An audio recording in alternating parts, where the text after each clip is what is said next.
सम्मानित मान्यता प्राप्त विद्यालयों के संचालक, प्रबंधक और प्रधानाध्यापक साथियों, आप सभी लोगों को यह अवगत होना चाहिए कि आपके विद्यालयों के प्रधानाध्यापक, अध्यापक और कर्मचारियों को वेतन अथवा मानदेय उत्तर प्रदेश सरकार किसी भी कीमत पर नहीं दे पाएगी।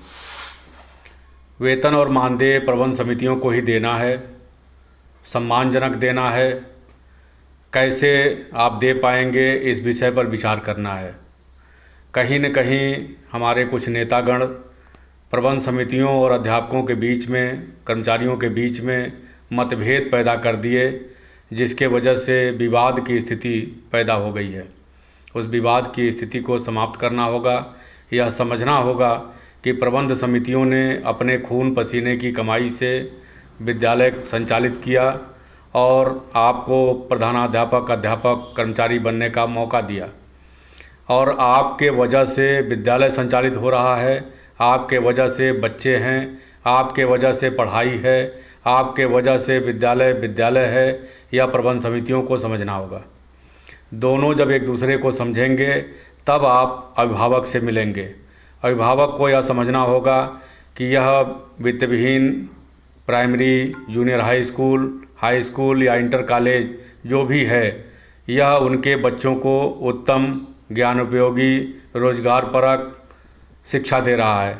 उनके बच्चों में अनुशासन, चरित्र और उनके बौद्धिक विकास का निर्माण कर रहा है।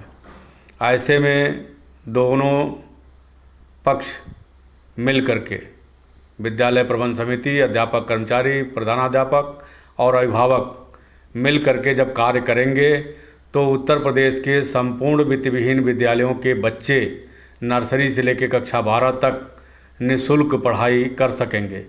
और निःशुल्क पढ़ाई के लिए आपको सरकार के सामने, शिक्षा विभाग के अधिकारियों के सामने आवाज़ उठाना पड़ेगा। यह बताना पड़ेगा कि उत्तर प्रदेश के बेसिक शिक्षा और माध्यमिक शिक्षा का जो बजट है वह उत्तर प्रदेश के संपूर्ण बच्चों के लिए निर्धारित किया जाता है।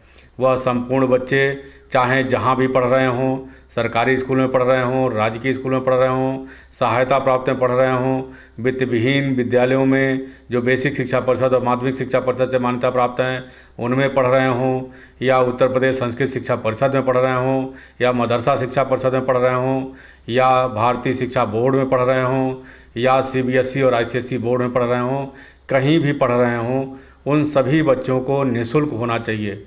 और निःशुल्क का मतलब है एक निर्धारित शुल्क जो सरकार राजकीय और सहायता प्राप्त स्कूलों में प्रति बच्चे खर्च कर रही है, उतनी धनराशि उन सभी विद्यालयों में जाना चाहिए, उन बच्चों के नाम पर जो उत्तर प्रदेश के बच्चे उत्तर प्रदेश के विभिन्न बोर्ड के विद्यालयों में अध्ययन कर रहे हैं। इसके अतिरिक्त अगर किसी विद्यालय में शुल्क लगता है या सुविधाएं दी जाती हैं तो उस शुल्क का जमा करना, उसकी जिम्मेदारी अभिभावक की होगी। लेकिन प्रत्येक बच्चों की हिस्सेदारी तय होनी चाहिए।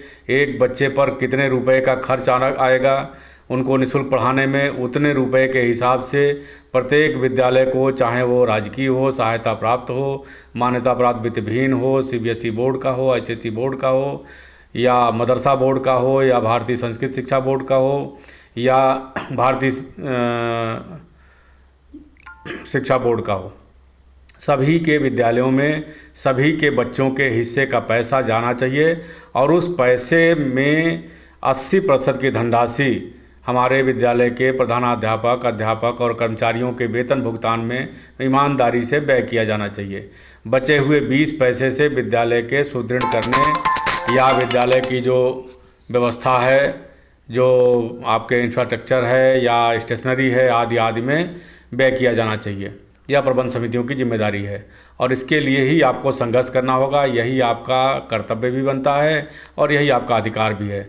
आप सोचें कि आपको वेतन मानदेय सरकार के राजकोष से मिल जाएगा, यह संभव नहीं है, यह कभी नहीं हो पाएगा। अगर कोई भ्रमित कर रहा है, आप भ्रमित हो रहे हैं तो आपकी मर्जी है। लेकिन अगर आपको यह बात लगता है कि बेसिक शिक्षक संघ के पदाधिकारियों का कहना सही है तो आप संपर्क करिए 9919030638 पर। लखनऊ आइए, मिलिए, एक एक विद्यालय को जगाइए, हमारे यूट्यूब सुशील सिन्हा चैनल से जोड़िए और जोड़ करके सच्चाई से अवगत होकर के इस लड़ाई को प्रारंभ करिए। 2027 के पहले मुझे उम्मीद है कि अगर आप लोगों ने आवाज़ उठा दिया, अभिभावक आपके साथ आ गया, तो आपकी ये लड़ाई संपन्न हो जाएगी और कोई न कोई सरकार आने वाली जो भी होगी या जो भी सरकार इस समय वर्तमान में है, वह तैयार होकर के आपके विद्यालयों को यह पैसा देने लगेगी। बच्चे निःशुल्क हो जाएंगे, गार्जियन केवल अपने अभिभावक के अपने बच्चों को केवल विद्यालय पहुंचा देगा। पढ़ाना, किताबें देना, ड्रेस देना आदि सारी जिम्मेदारी विद्यालय की हो जाएगी। विद्यालय उनको सब देगा और इतनी धनराशि आपको मिलने लगेगी जिससे आप अपने अध्यापकों, कर्मचारियों और प्रधानाध्यापक आदि को सम्मानजनक वेतन मानदेय देने लगेंगे।